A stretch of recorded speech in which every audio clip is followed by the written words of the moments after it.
नमस्कार। जियो लेन्स नेपालमा बिहारमा हालै सम्पन्न विधानसभा उपनिर्वाचनको नतिजाले भारतको राष्ट्रिय राजनीतिमा हलचल मचिएको छ। यो नतिजालाई लिएर कतिपयले हालैको जेनजी आन्दोलनको प्रभाव भनिरहेका छन्, कतिपयले भाजपाको उल्टो गन्तीको सुरुवात भनेका छन् भने कतिपयले भारतीय राजनीति कोर्स करेक्सनको दिशान्मुख बढिरहेको बताइरहेका छन्। बिहार राज्यको विधानसभाका लागि भएको एक स्थानको उपनिर्वाचनले किन यति धेरै चर्चा पायो त? के मोदी सरकारका लागि खतराको घण्टी बजेकै हो त? के भाजपाको उल्टो गन्ती सुरु भएकै हो त? यो भिडियोमा यसै बारेमा चर्चा गर्नेछौँ। भारतीय राजनीतिमा हाल हल्लाको बाढी ल्याउने व्यक्ति हुन् प्रशान्त किशोर यानि कि पीके। पीके भारतीय राजनीतिमा नयाँ नाम भने होइन, यो नाम पर्दा पछाडिको खेलाडीको रूपमा परिचित नाम हो। पीकेले लामो समयसम्म पर्दा पछाडि बसेर धेरैलाई चुनाव जिताए भनिन्छ। उनले धेरैलाई मुख्यमन्त्री बनाए र मोदीलाई प्रधानमन्त्री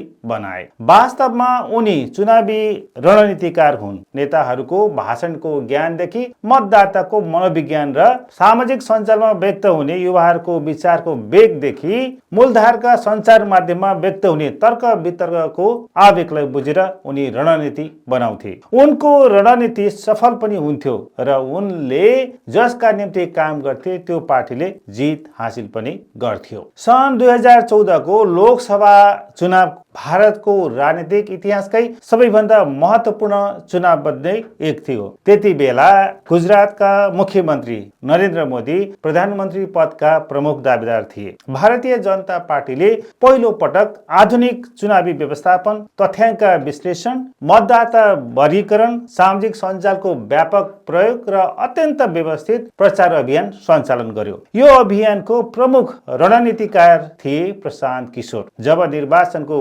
परिणाम आयो, प्रशान्त किशोर एकाएक चर्चामा आए। उनलाई भारतीय जनता पार्टीको जितको किङ मेकरको संज्ञा दिइयो। त्यति मात्र नभई 2015 मा बिहारमा सम्पन्न विधानसभा निर्वाचनमा नीतीश कुमारको चुनावी सल्लाहकार भएर प्रशान्त किशोरले काम गरे। उनले विपरीत ध्रुवमा उभिएका लालू यादव नेतृत्वको राष्ट्रिय जनता दल र नीतीश कुमार नेतृत्वको जनता दल युनाइटेडका बीचमा गठबन्धन गराए। नीतीश कुमारको पक्षमा निर्वाचनको परिणाम आयो र नीतीश कुमार मुख्यमन्त्री भए। अरूलाई चुनाव जिताएका प्रशान्त किशोरलाई आफै राजनीतिमा होमिने जोश चल्यो। केन्द्रमा मोदीलाई र बिहारमा नीतीश कुमारलाई स्थापित गर्न रणनीतिकारको भूमिका खेलेका उनी प्रशान्त किशोर पार्टीहरूका विरुद्ध नयाँ राजनीतिक शक्ति तयार गर्न कम्मर कसे। तर उनको राजनीतिक पृष्ठभूमि थिएन, किनकि उनी कुनै विद्यार्थी राजनीति गरेर आएका व्यक्ति थिएनन्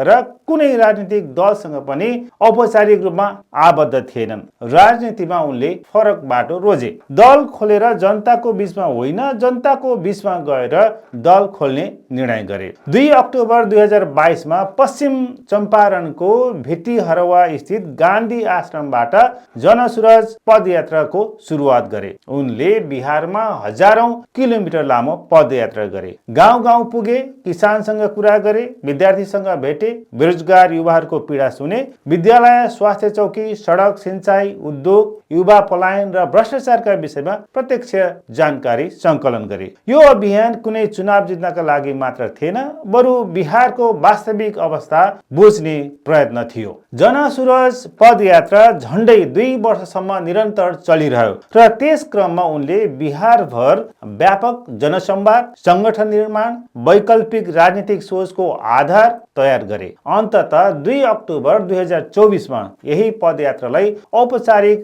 राजनीतिक रूप दिँदै जनसुरज पार्टीको घोषणा गरे। प्रशान्त किशोरको दाबी थियो कि बिहारको राजनीतिलाई जातीय ध्रुवीकरणबाट बाहिर निकालेर विकास, सुशासन, शिक्षा र रोजगारीतर्फ लैजानुपर्छ। उनले भने कि राज्यलाई नयाँ सोच र नयाँ नेतृत्वको आवश्यकता छ। जनसुरज पार्टीले 2025 मा सम्पन्न बिहारको विधानसभा चुनावमा भाग लियो। 238 सिटमा लडे पनि एक सिट पनि जित्न सकेन। प्रशान्त किशोर आफू भने निर्वाचनमा उम्मेद्वार बनेका थिएनन्। जनसुराज पार्टीले निर्वाचनमा ल्याएको नतिजा देखेर भारतीय मिडियाले उनलाई हिरोबाट जिरोमा झारिदिए। धेरैले भने रणनीति बनाउनु एउटा कुरा हो, तर जनताको मत जित्नु अर्को कुरा हो, जुन कठिन कुरा पनि हो। आलोचकहरूले यहाँसम्म पनि भने कि वास्तविक राजनीतिमा संगठन चाहिन्छ, कार्यकर्ता परिचालन गर्न पर्छ, ठुलै आर्थिक स्रोतको आवश्यकता पर्छ, जनताको विश्वास जित्न पर्छ। त्यो बिना निर्वाचन कसरी जितिन्छ, जुन कुरामा प्रशान्त किशोरले फेल खाए। बिहारको बान्कीपुरमा हालै सम्पन्न विधानसभाको उपनिर्वाचनमा जित हासिल गरेपछि तिनै मिडियाले प्रशान्त किशोरलाई पुनः जिरोबाट हिरो भएको दावी गरिरहेका छन्। प्रशान्त किशोर किन हिरो भए त? बान्कीपुर चान्चुने क्षेत्र होइन, भारतीय जनता पार्टीका अध्यक्ष नितिन नवीनको क्षेत्र हो। नितिन नवीनले यो क्षेत्रबाट 5 पटक निर्वाचन जितेका थिए। पछिल्लो पटक 2025 को विधानसभा निर्वाचनमा पनि उनले भारी मतान्तरले निर्वाचन जितेका थिए। नितिन नवीन गत अप्रिल महिनामा राज्यसभा सदस्यमा निर्वाचित भएपछि उक्त विधानसभा सिट खाली भएको थियो। भाजपाको परम्परागत गढ र पार्टी अध्यक्षको निर्वाचन क्षेत्रमा प्रशान्त किशोरले जित्नु भनेको भाजपाका लागि नराम्रो झट्का हो भने प्रशान्त किशोरको लागि राजनीतिक यात्राको सुखद सुरुवात र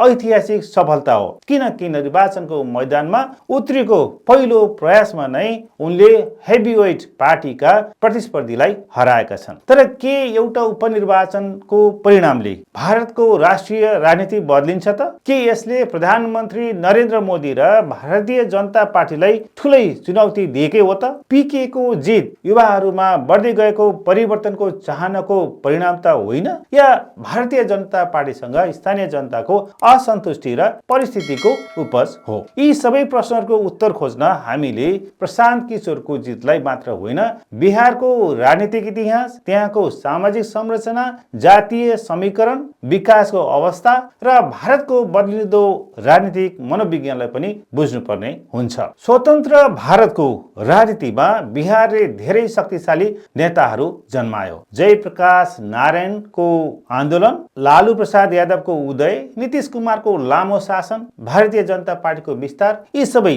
पात्र र घटनाक्रमको भारतीय राष्ट्रिय राजनीतिमा निकै प्रभाव छ। त्यसो त बिहारको राजनीति लामो समयसम्म बिहारको जातीय समीकरणको वरिपरि घुम्ने गर्छ। कुन जातिले कसलाई मत दिन्छ भन्ने कुराले चुनावको नतिजा निर्धारण गर्छ। विकास, शिक्षा, स्वास्थ्य, रोजगारी जस्ता विषयहरू प्राय दोस्रो प्राथमिकतामा पर्छन्। तर पछिल्ला केही वर्षहरूमा परिस्थिति बिस्तारै बदलिन थालेको छ। इन्टरनेटको पहुँच बढेको छ, सामाजिक सञ्जालले युवाहरूलाई नयाँ सोच दिएको छ। अन्य राज्यहरूमा काम गरेर फर्किएका मानिसहरूले विकासको फरक अनुभव ल्याएका छन् र अब मतदाताले केवल जातीय पहिचान भन्दा पनि काम, रोजगारी र सुशासनको कुरा गर्न थालेका छन्। यही परिवर्तनलाई धेरै विश्लेषकहरूले नयाँ राजनीतिक चरणको सुरुवात मानिरहेका छन्। हालै भएको जेनजी आन्दोलनको प्रभाव पनि बिहारको बान्कीपुरको निर्वाचनमा परेको विश्लेषण पनि गरिएको छ। तथ्याङ्कहरूलाई हेर्ने हो भने बान्कीपुरमा जम्मा 3,90,000 मतदाताहरू छन् र त्यसको झण्डै 1/3 1,30,000 जेनजी उमेर समूहका युवा मतदाताहरू थिए। यी मतदाताहरूको मतका कारणले पनि प्रशान्त किशोरले जित हासिल गरे भन्ने विश्लेषकहरूको ठम्याइ छ। मोदी सरकार र भाजपालाई यो निर्वाचनले के तत्कालै असर गर्ला त? यसको सिधा उत्तर हो, तत्कालै केही पनि असर गर्दैन। किल्ला ढल्दैमा युद्ध हारिने भन्ने होइन, तर शत्रुको पहुँच किल्लासम्म पुग्यो भन्ने चाहिँ हो। 2014 देखि अत्यन्त शक्तिशाली बनेको भाजपा र मोदी सरकार किसान आन्दोलनदेखि कश्मीरको धारा 370 खारेज विरुद्धको प्रदर्शन होस् या प्रतिपक्षको विरोध कसैले पनि गलाउन सकेको थिएन। तर जेनजी आन्दोलनले गलायो र बाध्य भएर सरकारको शिक्षा मन्त्रीले राजीनामा दिन पर्यो। जेनजी आन्दोलन लगत्तै भाजपाको गढ भत्कियो। यसको मतलब युवा पुस्ता भाजपा र मोदी सरकारको खिलाफ गोलबद्ध हुँदैछ भन्ने संकेत हो। 2029 को निर्वाचनमा झण्डै 28% जेनजी भोटरहरू हुने प्रक्षेपण गरिएको छ। उक्त निर्वाचनमा जेनजी पुस्ता भारतीय राजनीतिको नक्सा बदल्ने प्रमुख शक्ति हुने अनुमान अनुमान गरिएको छ। त्यसैले बिहारको बान्कीपुरको नतिजा भारतीय जनता पार्टीका लागि भविष्य झस्काउने बुरा सपना र सतर्कता अपनाउने मौका दुवै हुन सक्छ। यहाँलाई यो भिडियो कस्तो लाग्यो कृपया आफ्नो प्रतिक्रिया दिनुहोला र अहिलेसम्म मेरो च्यानललाई सब्स्क्राइब गर्नुभएको छैन भने सब्स्क्राइब पनि गरिदिनु होला र यो भिडियोलाई मन परेको खण्डमा लाइक बटन थिचेर शेयर पनि गरिदिनु होला। हस्त नमस्कार।